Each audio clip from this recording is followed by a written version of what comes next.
본 방송에서 제공하는 투자 정보는 투자 판단에 대한 조언입니다. 방송에서 제공하는 주식의 가치, 가격 상승 및 가격 하락에 대해서는 방송사에서 보장하지 않습니다. 자, 시청자 여러분 안녕하십니까? 마켓서치 김경환입니다. 자, 마켓서치에서는 국내외 가장 굵직굵직한 이슈를 정확하게 분석을 해보고요. 자, 그 분석 속에서 우리가 얻을 수 있는 수혜주. 자, 수혜주 속에서 또 김경남의 선택을 통해 단 한 종목을 추천을 해드리고 있는데요. 자, 요새 굉장히 이슈가 많습니다. 오늘 다뤄볼 이슈는 바로 저출산입니다. 사실 경제적으로 지금 국가 차원에서 굉장히 문제가 되고 있는 게 바로 대한민국의 저출산 문제가 아닐까 생각이 되는데요. 단순히 문제에서 끝나는 게 아니라 그 속에서 찾아볼 수 있는 수혜주와 우리가 투자해볼 수 있는 분석 포인트까지 오늘 한번 마켓서치에서 알아보도록 하겠습니다. 자, 그럼 오늘 마켓서치 시작합니다.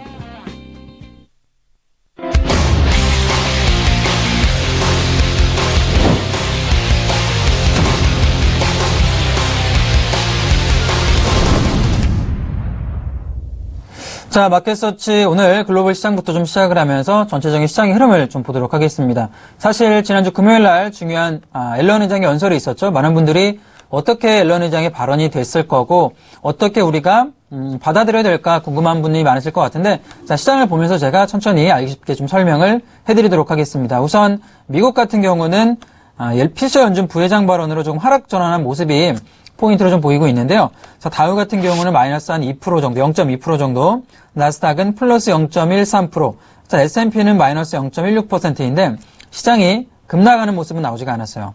그러니까 혼조세로 마감이 됐지만 등락폭이 조금 위아래로 움직여주면서 크게 앨런 회장의 발언이 영향을 미치지 않았다는 결론이 나왔습니다. 자, 어떤 이야기인가 보면 우선 앨런 연준 회장의 발언으로 상승 좀 출발했다가 피셔 연준 부의장 인터뷰 내용에 하락을 했는데요.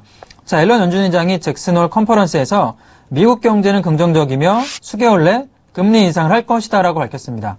자, 지금 이게 어떻게 중요한 이야기냐면 금리 인상 밝혔다라고 해서 중요한 게 아니라 어쨌든 금리 인상은 사실 예견된 이야기이기 때문에 조금 뻔한 인터뷰가 아닌가라고 생각이 들어요. 그러니까 금리 인상이 시장이 걱정됐던 거는 당장 9월에 하겠다라는 게 조금 우려됐던 부분이었는데 그 부분을 코멘트하지 않았기 때문에 이야기하지 않았기 때문에 크게 악재로 받아들이지 않고 오히려 장 초반에 이런 이야기 나온 이후에는 지수가 상승하는 모습을 보였다라는 거죠.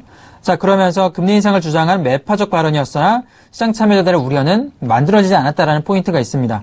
자, 우선 반면에 피셔 연준 부의장이 CNBC와의 인터뷰에서 자, 앨런 회장의 발언은 9월 금리 인상을 비롯 올해 2번의 금리 인상을 시사한다라고 이야기했어요.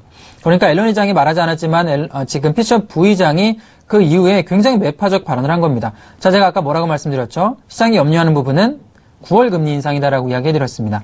결국에 올해 한 번 정도는 단행이 될 텐데 9월이 되지 않는다라면 12월 정도에는 가능하겠다라고 보고 있었지만 예상치 못한 9월 금리 인상이 된다라면 당연히 리스크적 요인이기 때문에 9월 금리 인상 이야기만 나오지 않는다라면 시장은 좀 내려갈 가능성보다 올라갈 가능성이 높은데 피셔 연준 부의장이 자, 이런 좀 찬물을 끼얹는 듯한 인터뷰를 하면서 지수가 좀 매물이 나와주는 모습이 보여줬습니다. 자, 결과적으로 저는 9월 금리 인상 아직까지 좀 힘들지 않나라고 보고요. 현재는 지금 지수 흐름만 보더라도 보합세이기 때문에 결국에는 크게 악재로 받아들이지 않는 시장의 분위기다. 앨런 회장의 발언은 크게 매파적 발언이 아니었다라고 생각이 들어요. 9월 금리 인상 이야기하지 않았기 때문에 좀 시청자 여러분께서는 그렇게 받아들이시면 될 것 같고요. 우선 금리 인상 기대로 금융주가 좀 상승폭을 만들어줬고요. 반도체 바이오주도 반발 매수로 강세를 보이면서 지수 낙폭은 축소되는 모습, 보면 보합세가 좀 만들어진 모습을 보였습니다. 자, 우선 고금리 환경에 수혜를 얻는 업종이 어떤 거라고 말씀드렸죠? 대표적으로 은행이죠. 그리고 보험주가 될 수가 있는데 은행 같은 경우는 예대 마진으로 수익이 나기 때문에 당연히 금리 올라간다라면 수익이 나올 수가 있습니다. 자, 보면 뭐 뱅크 오브 아메리카가 1.6%, JP 모건, 시티그룹 전체적인 은행주가 자, 오랜만에 상승해주는 모습을 보여줬고요. 자, 바이오 헬스케어 같은 경우도 요새 좀 조정을 받았습니다. 반발 매수로 인한 상승 포인트 나와줬습니다.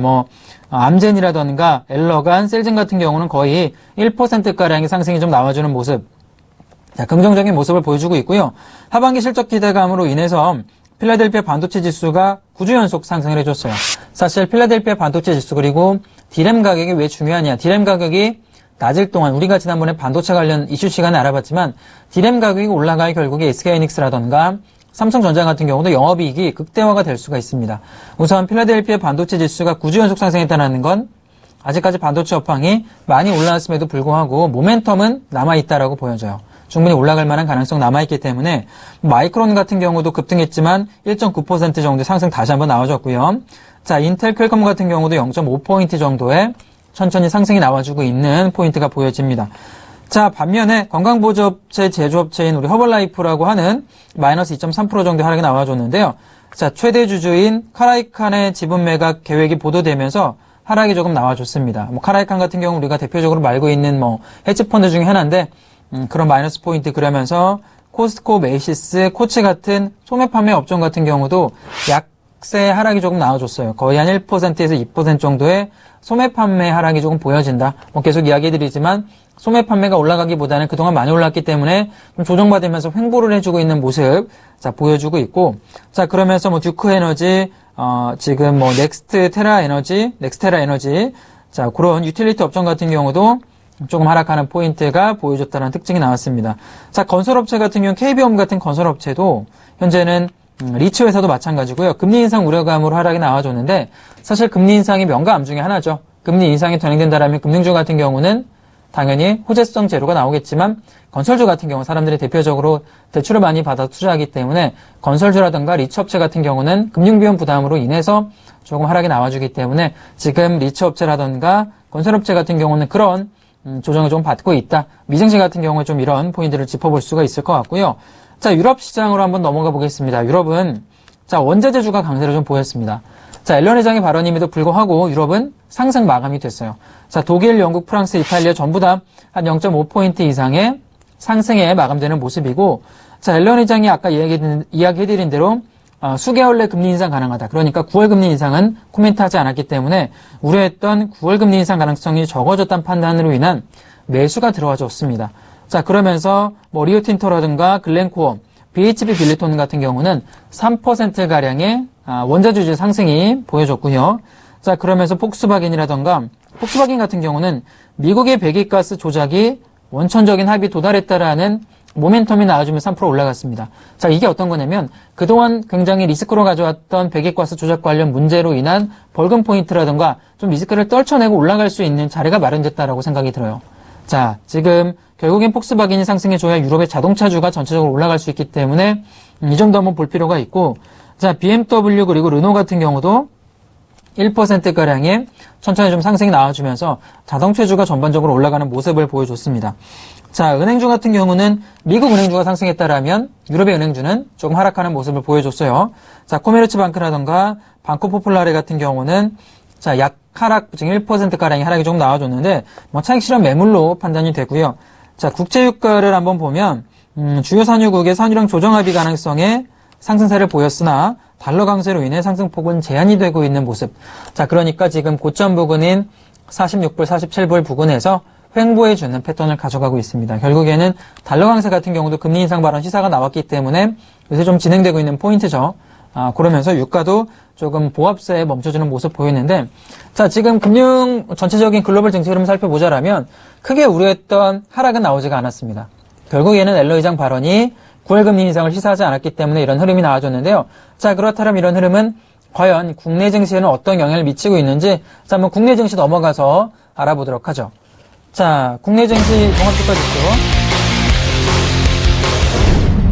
자, 국내 증시 종합주가지수 포인트를 보도록 하겠습니다. 지금 하단 부근으로 조금 내려갔다가 올라왔는데, 자, 우선은 마이너스 7포인트 정도가 내려가는 모습이고요. 자, 0.37%가 조금 빠져주고 있는데, 수급을 한번 살펴볼게요. 어떤 투자 세력이 우선 장초반을 좀 주도하고 있는지 보면, 사실 외국인이, 자, 46억 정도의 매수가, 들어와주고 있어요. 자, 기관 같은 경우는 매도가 나와주고 있는데요. 수급 상태는 사실 그렇게 오전 시간이니까 크게 영향을 받고 있는 모습은 아닌 것 같습니다. 10시까지는, 자, 혼조세의 모습을 좀 보여주고 있다는 특징이 나와주고 있고요. 자, 지금 내용을 보면은 우선은 차트 모습만 보더라도 그렇게까지 내려가는 모습은 자, 아직까지 보여주지가 않고 있는데, 분봉 차트 모습 보면서 한번 좀 이야기를 해보도록 할게요.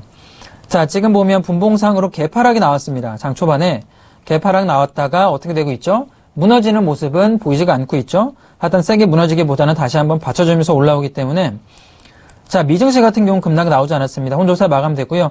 자, 지금 시간 10시인데 한 11시, 12시 넘어서 외국인의 수급 포인트 살펴보면서 2035포인트 이상 올라간다라면 국내 증시 오늘 상승 마감도 가능하지 않나 생각이 들어요. 2035포인트와 저점으로는 2024포인트의 박스권이 조금 나오지 않을까 생각을 해봅니다. 자, 이 움직임 살펴볼 필요가 있다라고 생각이 들고, 자, 오늘 특징주 한번 살펴볼게요. 한화갤러리아 타임월드가 될 것 같은데, 자, 한화갤러리아 타임월드 일봉상의 모습을 보겠습니다. 자, 면세점 개선 기대감에 급등이 좀 나와주고 있는 모습을 보여주고 있어요. 면세점 관련주, 호텔신라라든가 하나갤러리아 같은 경우도 마찬가지고요. 전체적으로 많이 올라가는 모습 보여줬는데 결국엔 마찬가지로 실적 개선 기대감, 주가가 그동안 굉장히 지지부진했습니다. 그러면서 한화 같은 경우는 한화 자체 내에서 지원을 많이 하겠다라는 이야기 나와주면서, 그리고 제가 중국권 관객 이야기 계속해드렸죠. 사드 관련 악재로 인한 하락 나왔지만 결국에는 매출을 따라서 갈 것이다라고 이야기해드렸는데 실적 개선 기대감으로 인한 상승 포인트, 그리고 중국 관련주가 많이 움직여주고 있어요. 면세점, 한류, 엔터 관련주, 그리고 중국 관련주.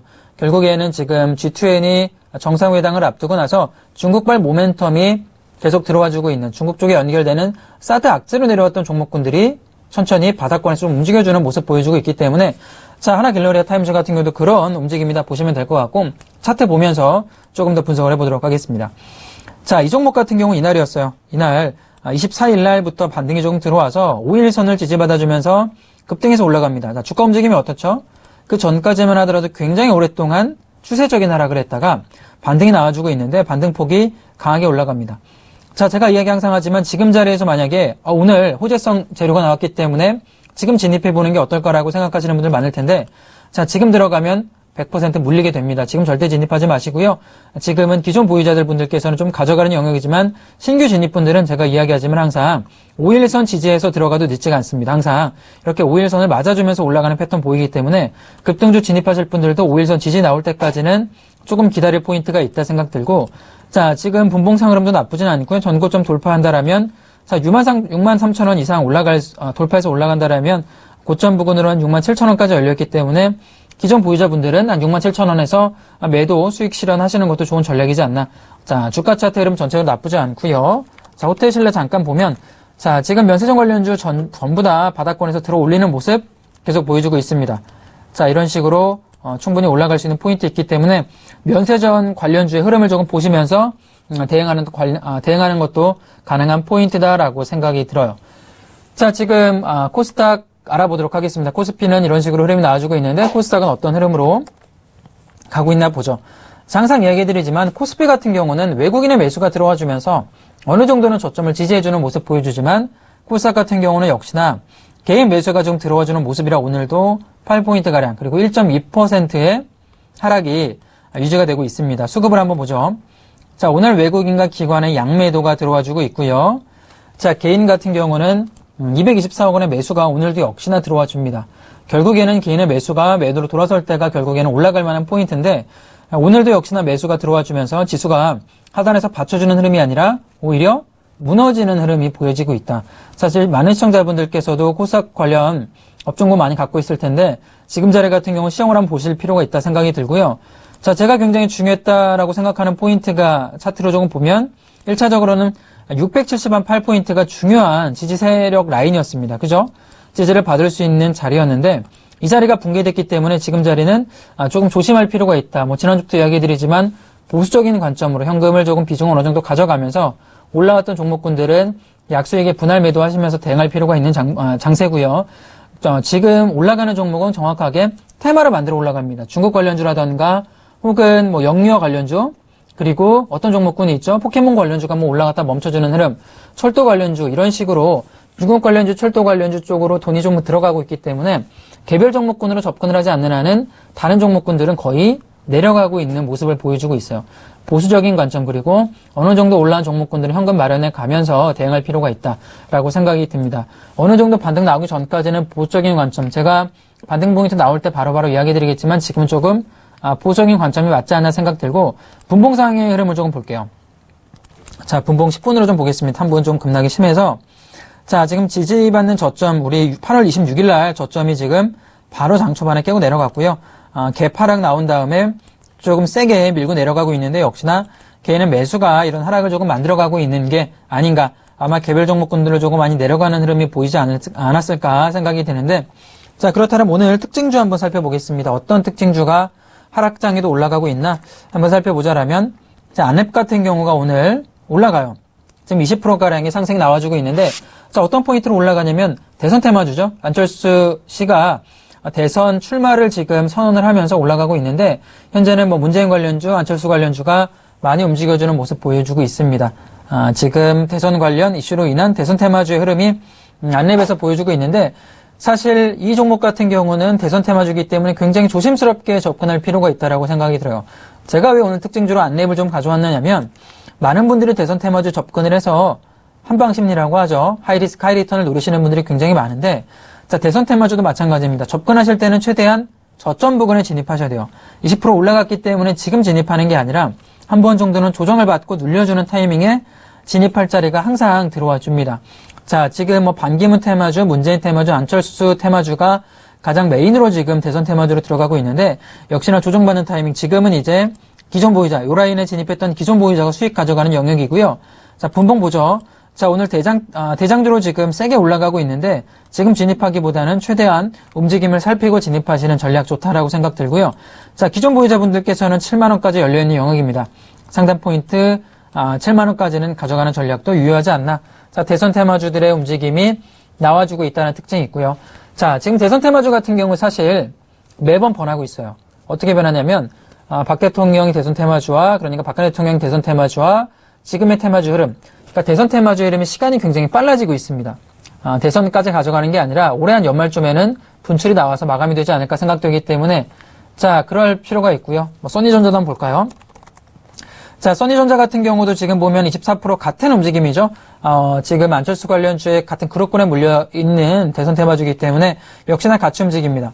자, 대장주는 써니전자와 안랩이 될 수가 있어요. 20% 이상 급등해주는 모습, 아까도 얘기드렸지만, 자, 기존 보유자들이 좀 가져가는 영역군의 중에 하나입니다. 신규 진입하실 분들은 최소한 5일선 눌리는 영역 정도를 신규 매수 타이밍으로 잡는 게 중요해요. 자, 지금 이제 대선 테마주주의 전체적인 흐름이 움직이고 있기 때문에 아마 조금 움직임이 빠르지 않을까. 기존에 보유하신 분들께서도 차익 실현을 조금 빨리 타이밍을 가져갈 필요가 있다라고 생각이 듭니다. 대선 테마주 같은 경우 저희가 한번 집중적으로 차트 흐름 보면서 중간중간 설명을 해드리도록 하겠습니다. 자, 지금 이런 식으로 주가 흐름이 좋지는 않아요. 거래소라든가 특히 코스닥 같은 경우는 무너지는 모습 보여주고 있는데, 유세 움직여주고 있는 종목군 중에 하나가 바로 영유아 관련 주가 많이 움직여주고 있습니다. 국가 차원에서 굉장히 지원을 많이 해주고 정책적인 이슈가 계속되고 있기 때문에 움직여주고 있는데, 자, 그렇다면 우리가 영유아 관련해서는 도대체 어떤 큰 그림이 진행이 되고 있는지, 국내 저출산 문제는 어떤 문제가 지속이 되고 있는지 오늘 이슈 시간에 한번 알아보고 거기에 발생되고 있는 수혜주까지 한번 알아보도록 하겠습니다.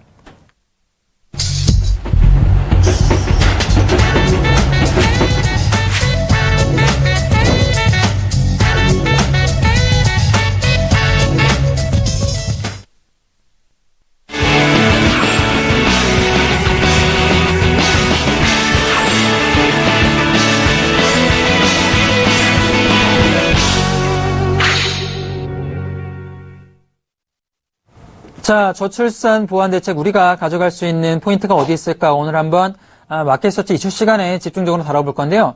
한두 해 진행되어 온 문제가 아닙니다. 그동안 굉장히 오랜 시간 동안 저출산 문제, 그리고 고령화에서 초고령화 사회로 넘어가면서 국가적 차원의 문제가 되고 있는데요. 자, 지금의 이런 저출산 문제 관련해서 과연 우리가 얻어갈 수 있는 수혜주가 어디 있을지, 전체적으로 계속 진행이 되어 있던 문제고, 향후 10년 안에 저출산 문제는 사회적인 이슈가 계속 될 거기 때문에 우리가 단순히 문제로만 치부하는 게 아니라, 혹은 국가적 차원의 문제로만 볼 게 아니라 국가 지원의 우리가 정책적인 흐름을 읽고 거기서 발생될 수 있는 수혜주와 투자 포인트를 한번 이슈 시간에 잡아보도록 하겠습니다. 자, 우리가 저출산 국가 차원의 문제로 지금 가져가고 있고요.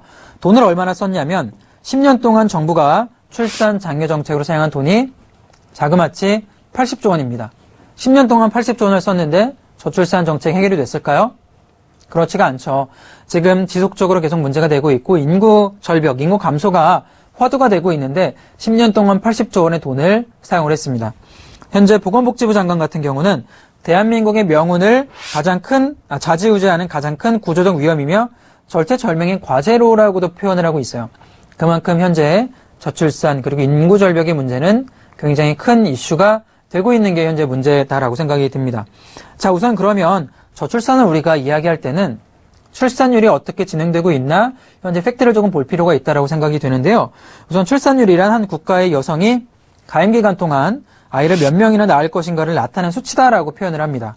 일반적으로는 인구가 유지되려면 2.1 정도의 출산율이 조금 필요하다라고 해요. 한 2명 정도가 필요한 거죠. 근데 우리가 예전 통계를 한번 길게 살펴보자라면 1970년대 어느 정도 될까요? 출산율이 바로 4.53명 정도가 됐습니다. 한 가정에 자녀가 4명 정도가 되는 거죠. 뭐 아버지 세대나 삼촌 세대를 지금 우리가 살펴보더라도 형제가 굉장히 많아요. 근데 요새 형제군이 어떻게 되나요? 뭐 한 명에서 뭐 2명 정도, 많아야 2명 정도밖에 없죠. 뭐 저 같은 경우도 형제가 1명 정도밖에 없는데 출산율이 점점 감소하고 있는 게 우리 생활을 보더라도 바로바로 느낄 수 있다라고 생각이 듭니다. 자, 1983년 최초로 2.1명 아래로 떨어졌어요. 그러니까 70년대만 하더라도 형제가 4명 정도였다라면 80년대 태생 이후부터는 형제가 한 2명 정도로 줄어들게 되는 자 모습을 보여줬고요. 자, 2015년 지금 탄생하고 있는 신생아 2016년에 탄생하고 있는 신생아의 비율을 보자라면 어떻게 출산율이 떨어졌냐면 1.24명을 기록을 하고 있습니다. 전체적으로 현재는 한 가정당 1명 정도의 자녀만 출산을 해서 양육을 하고 있는 거죠. 거의 2명에서 3명 정도는 찾아보기 어려운 정도의 문제로 가고 있는데 우선은 저출산 같은 경우는 현실적으로 이렇게 감소하고 있지만 여기를 우리가 국가 차원에서 해결하더라도 사실 쉽지는 않은 문제다라고 생각이 들어요. 얼마나 국가 차원에서 80조 원 10년 동안 썼지만 전혀 해결의 기미가 보이지 않고 있는 거죠. 굉장히 다양하고 복잡한 문제로 진행이 되고 있는데 일반적으로 출산 비율이 높은 20, 30대가 경제적으로 풍족하지 않다는 게 가장 큰 구조적 원인이다라고 생각이 들어요. 20, 30대가 막상 결혼식을 앞둔 20, 30대가 너무 경제적으로 힘들고 취업도 어렵고요. 그렇다고 임금이 올라가는 것도 아니죠. 그리고 막상 취업하기도 어려운데 비정규직 같은 문제도 사실 굉장히 문제가 많기 때문에 삶이 힘들기 때문에 그들이 결혼을 엄두도 못 내고 혹은 아이를 가질 염두도 못 낸다, 엄두도 못 내고 있다라고 생각이 드는데 자, 제가 그림을 하나 준비해 봤습니다.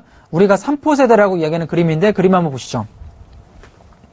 자, 지금 다음 화면을 조금 보도록 할게요. 자, 연애, 결혼, 출산을 포기한 게 바로 우리가 일반적으로 보는 3포 세대라고 이야기를 많이 합니다. 자, 지금 보면 우리 20대, 30대 그런 청년들의 단적인 모습을 보고 있다라고 생각이 들어요. 취업이 어려우니까 막상 연애할 때 사용할 수 있는 돈도 조금 부담스럽고요. 그죠? 그리고 취업을 한다라도 아까 이야기해드린 대로 안정적이지가 않습니다. 언제 회사를 그만둘지 모르고 혹은 비정규직으로 들어가는 분들이 많기 때문에 결국에는 취업이 안정적이지 않으니까 혹은 소득이 안정적이지 않으니까 연애는 잘 꿈도 못 꾸게 되고 그리고 결혼 같은 경우도 마찬가지죠.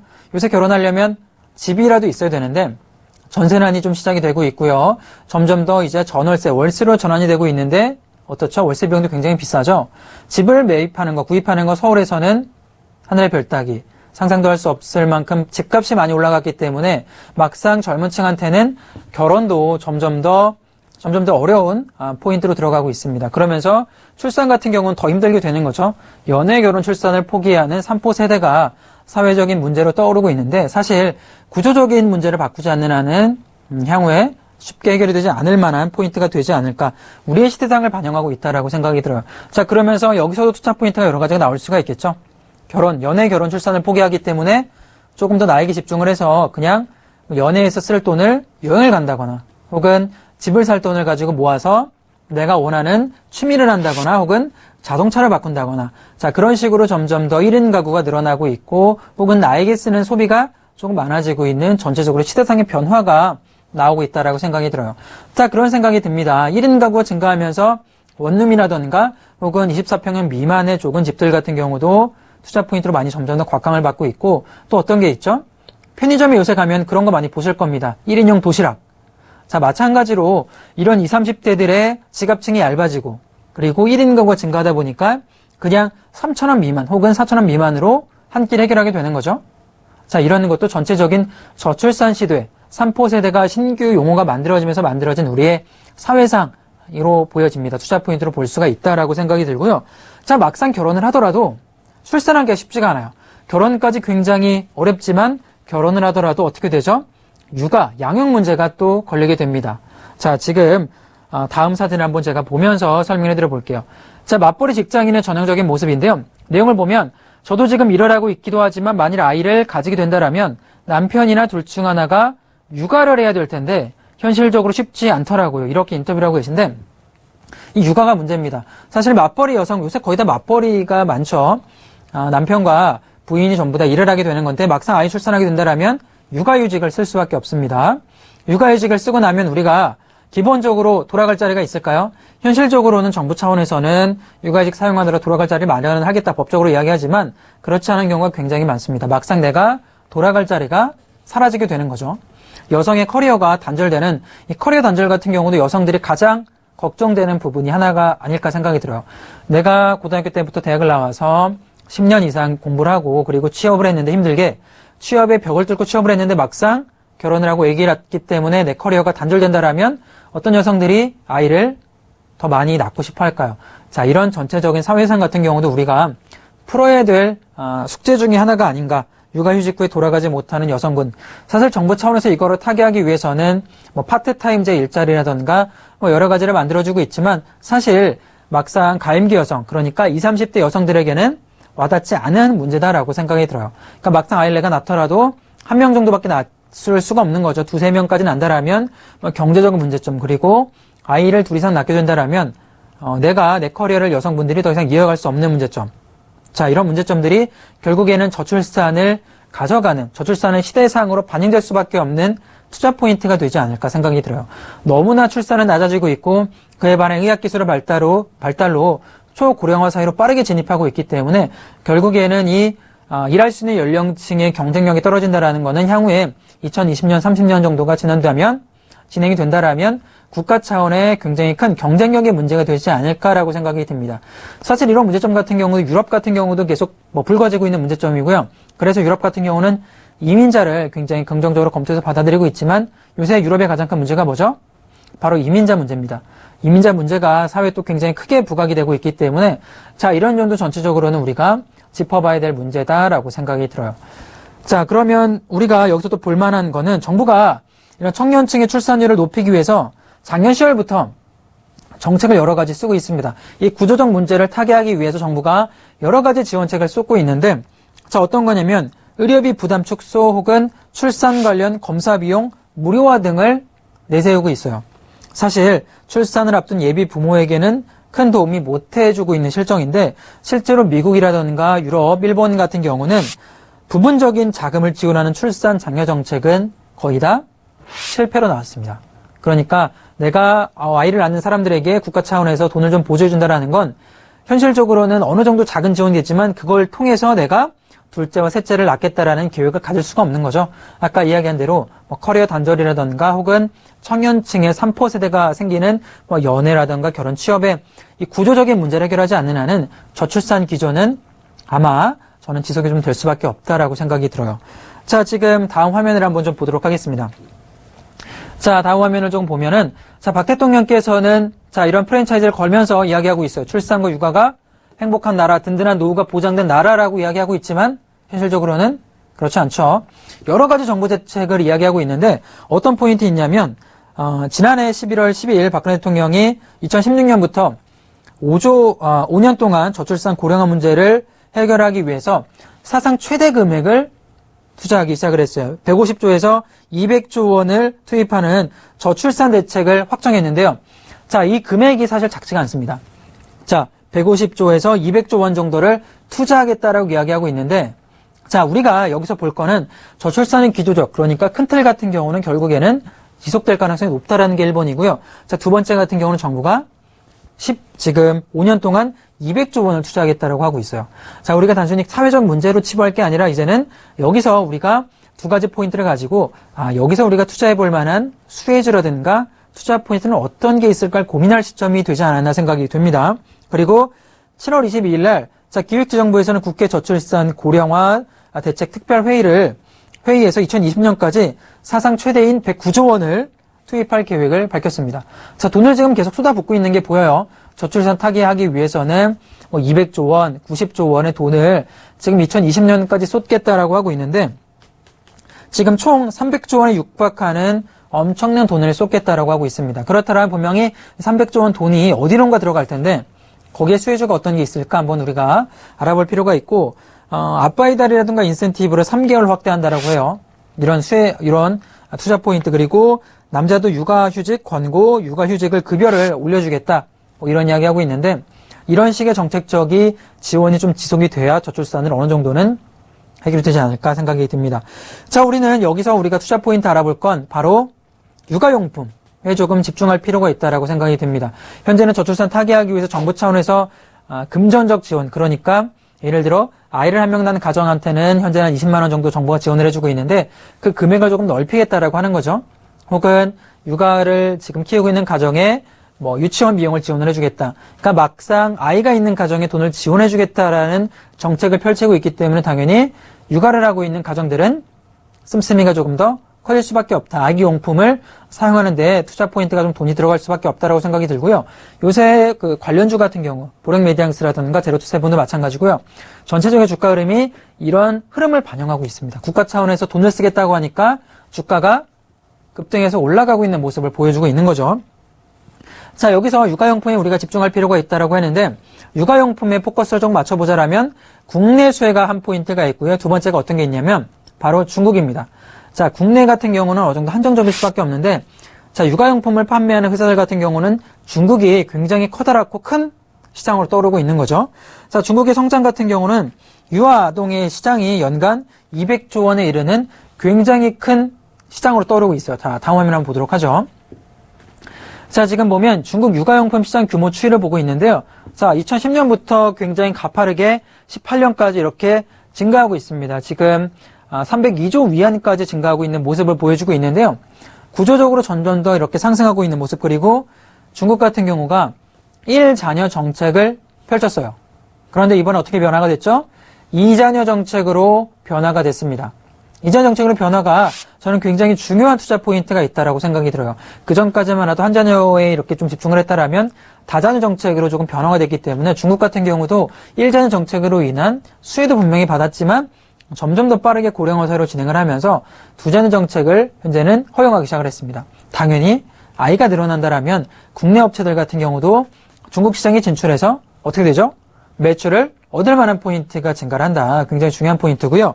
자, 그렇다면 고급 품질에다 한류 프리미엄을 잘 활용한다라면 정체된 국내 육아용품 시장에 조금 큰 모멘텀이 될 수 있다라고 생각이 들어요. 자, 제가 왜 국내 시장을 프리미엄군이다라고 이야기 드렸냐면 중국 같은 경우는 신세대 엄마를 라마라고 합니다. 자, 우리가 이 라마에 집중할 필요가 있는데요.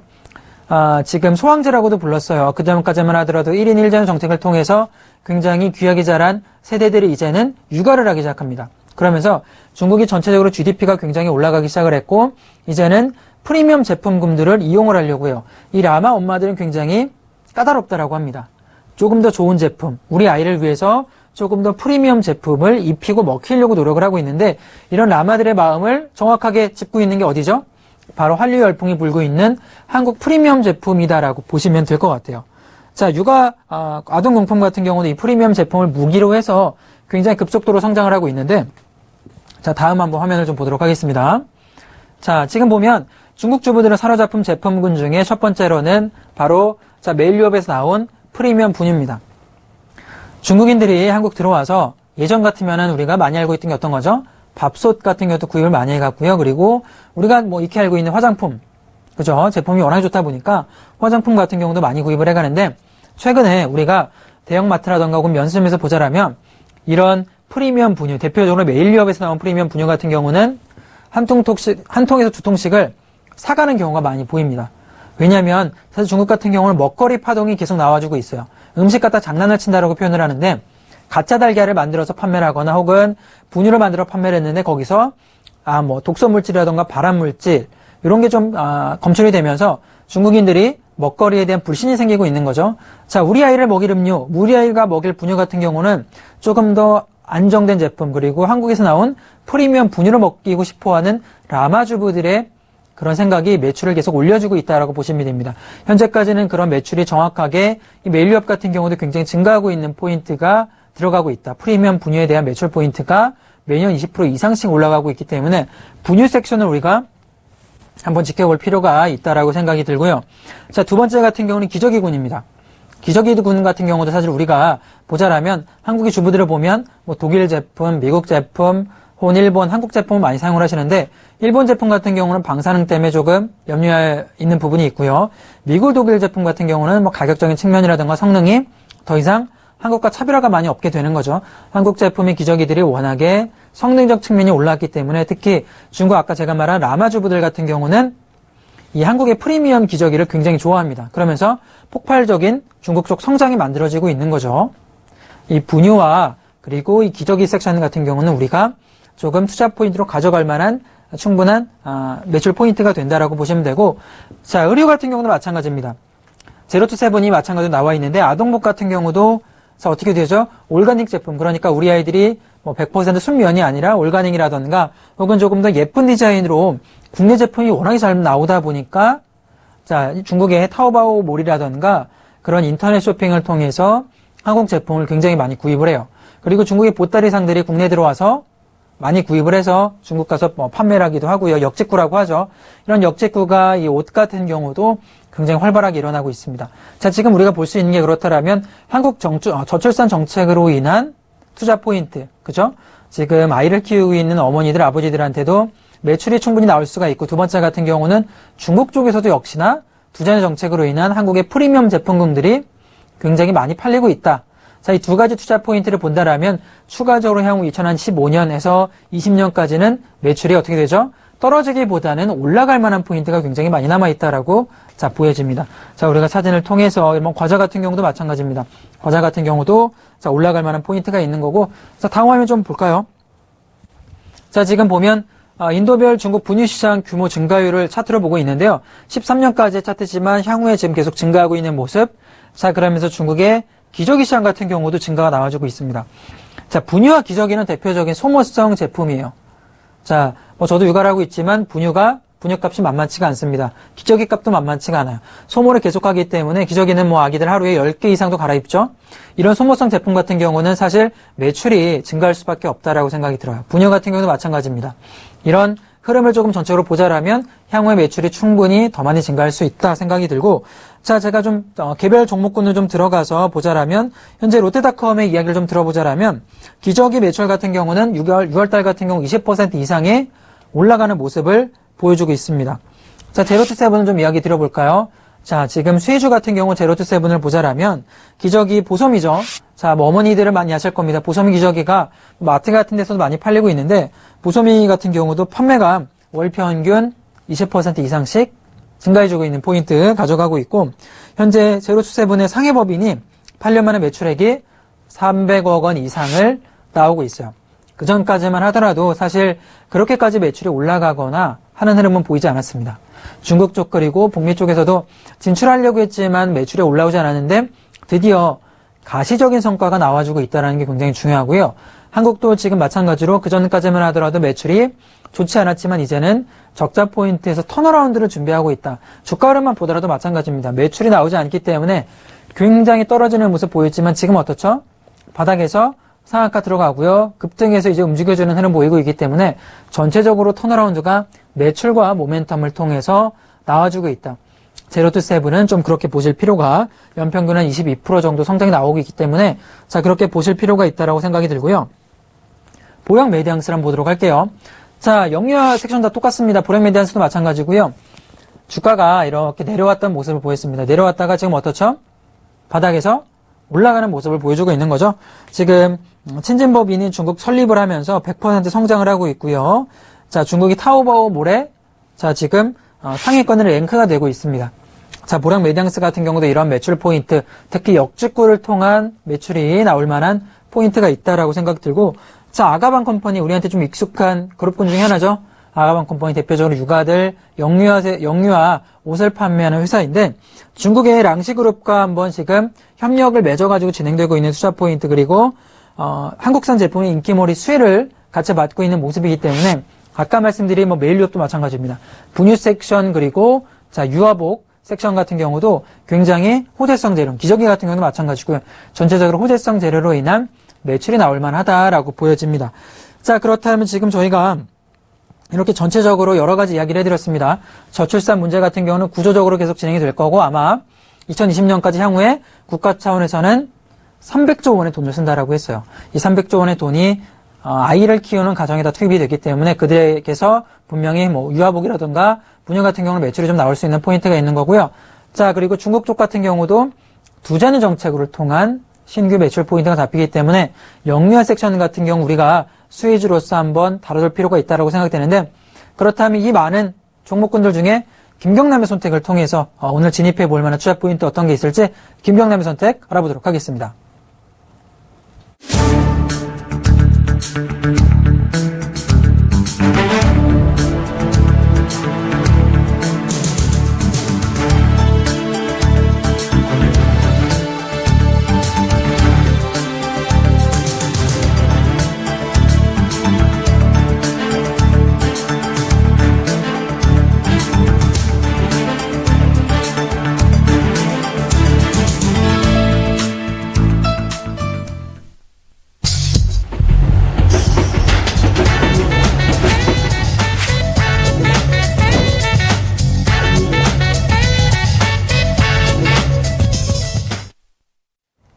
자, 저희가 지금 전체적인 흐름도 알아보고 종목도 알아봤었는데 그렇다면 이 많은 수혜주, 사실 영유아복 같은 경우도 종목이 굉장히 많고요. 그리고 분유 섹션도 마찬가지고요.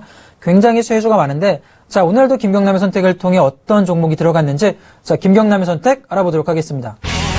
자, 김경남의 선택은 바로 자, 제로투세븐입니다. 자, 제로투세븐 같은 경우는 제가 앞서 말씀을 좀 드렸죠.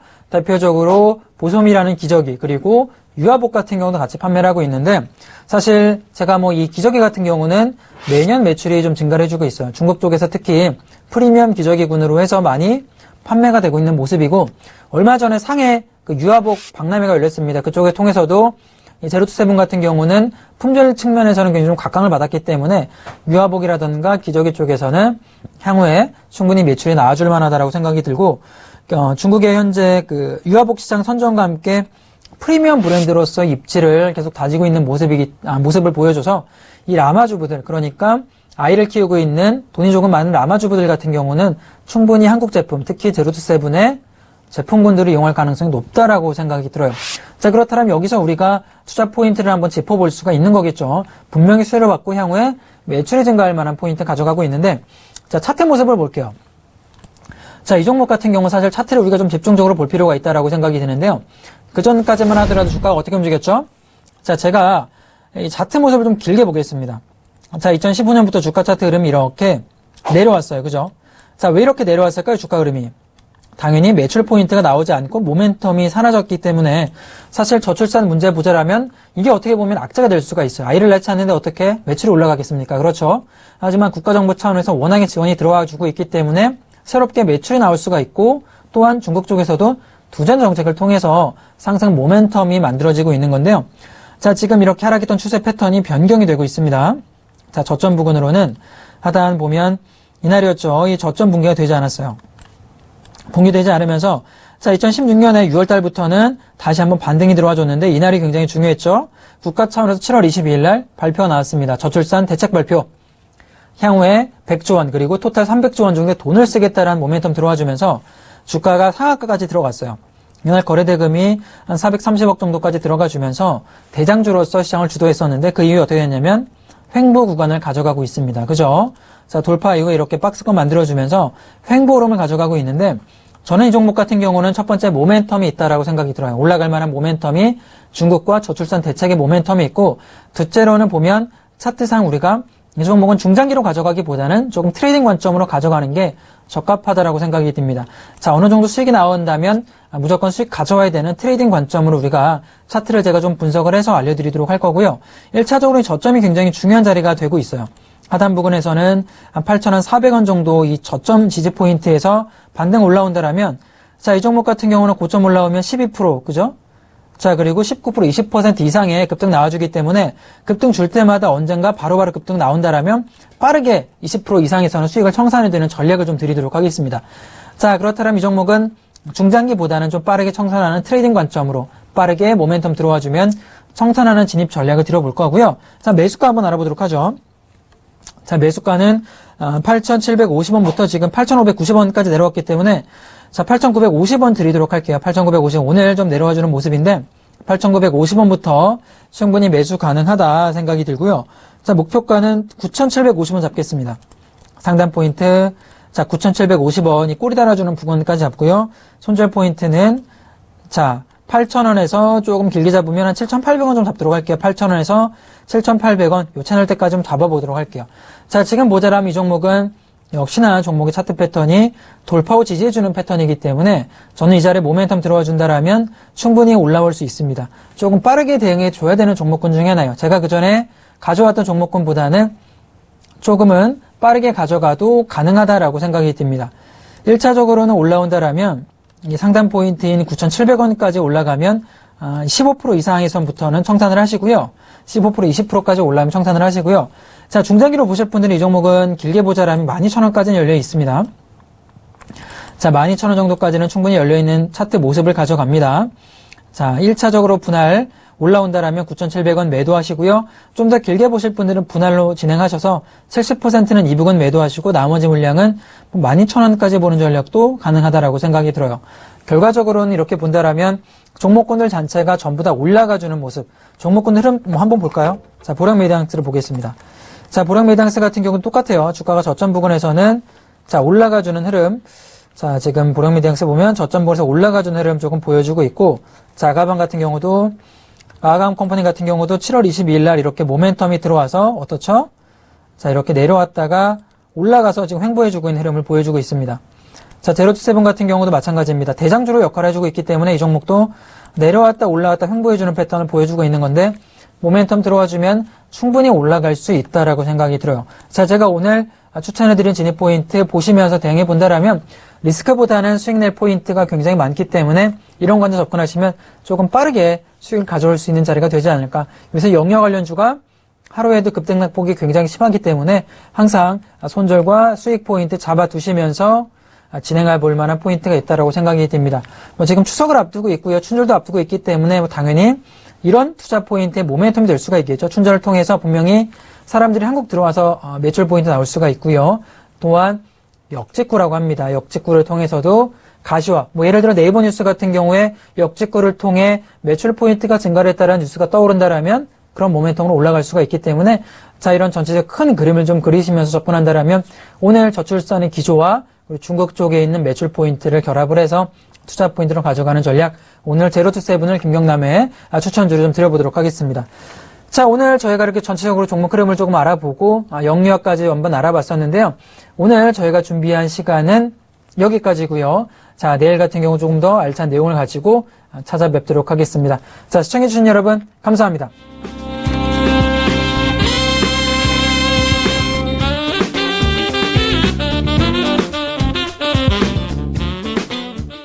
본 방송에서 제공하는 투자 정보는 투자 판단에 대한 조언입니다. 방송에서 제공하는 주식의 가치, 가격 상승 및 가격 하락에 대해서는 방송사에서 보장하지 않습니다.